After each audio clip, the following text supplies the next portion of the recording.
One fine day అంత ధనం ఉన్నోడు చచ్చిపోతాడు, మనం చచ్చిపోతాం. కానీ ఇక్కడ పాయింట్ ఏంటంటే నువ్వు ఎలా చచ్చిపోయావు అన్నది. బీపీ రేజ్ అయిపోయి, నరాలు పగిలిపోయి, టెన్షన్ తో షుగర్లు ఎక్కువైపోయి, ఇంజక్షన్లు పొడుచుకుని, పొట్టకొకటి వీపుకొకటి, హాస్పిటల్లో గడిగడికి సిలైన్లు పెట్టించుకుంటూ, మందులు మింగుతూ, పొద్దున ఒక సెట్టు, మధ్యాహ్నం ఒక సెట్టు, రాత్రికి ఒక సెట్టు, ఇన్ని మింగి బీరువాలో డబ్బులు ఉన్నాయే, చాలా కోట్లు ఉన్నాయండి.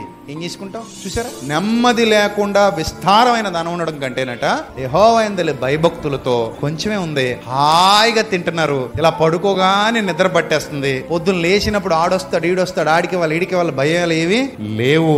కాలు మీద కాలు వేసుకుని 80 ఏళ్ళు 90 ఏళ్ళు బతికి చచ్చిపోతే చాలదా దేవుని సన్నిధికి వెళ్ళిపోతే? బాబోయ్ నాకు అలాంటి జీవితమే ఈ తండ్రి, అంతకు మించిన గొప్ప జీవితం ఇక్కడ ఏమీ లేదు ప్రభువా, నాకు తెలుసు, నాకైతే అలాంటి జీవితం చాలు ప్రభువా. భక్తుడైతే అలాగే అడుగుతాడు, నేను అదే అడుగుతాను, ప్రభువా నాకు అలాంటి జీవితం చాలు, తలకాయ పూట్లు ఉండకూడదు, ప్రశాంతంగా ఉండాలి, తిన్నది అరగాలి, తినడానికి ఏదో దొరకాలి, అంతకు మించి మనకేం అవసరం లేదు. జీవితం సాపీగా పోవాలి. నువ్వు ఇచ్చిందే నాది, నువ్వు ఇవ్వంది ఏది నాది కాదు. నువ్వు ఏది ఇస్తావో ఇచ్చే ప్రభువా, నన్ను ప్రేమించి నువ్వు ఏది ఇచ్చినా తీసుకుంటా. అలాంటి ప్రార్థన ఎప్పుడేం చేసావా? ప్రభువా నాకు ఏమి ఇవ్వాలనుకుంటున్నావు అది ఇచ్చేయి, నువ్వు ఇచ్చింది ఏదైనా నేను తీసుకుంటా, నన్ను ఎలా నడిపించాలనుకుంటున్నావు నడిపించు, నువ్వు నన్ను ప్రేమిస్తున్నావు కాబట్టి నీ చేతి నీడలో నన్ను దాచి ఆ మేలుల చేత నన్ను తృప్తిపరిచి నీకేం ఇవ్వాలనిపిస్తే అది నాకు ఇచ్చేయి చాలు. నువ్వు ఇచ్చిన ఏదైనా శ్రేష్టమైందే, నువ్వు ఇచ్చింది ఏదైనా దీవెనకరమైంది.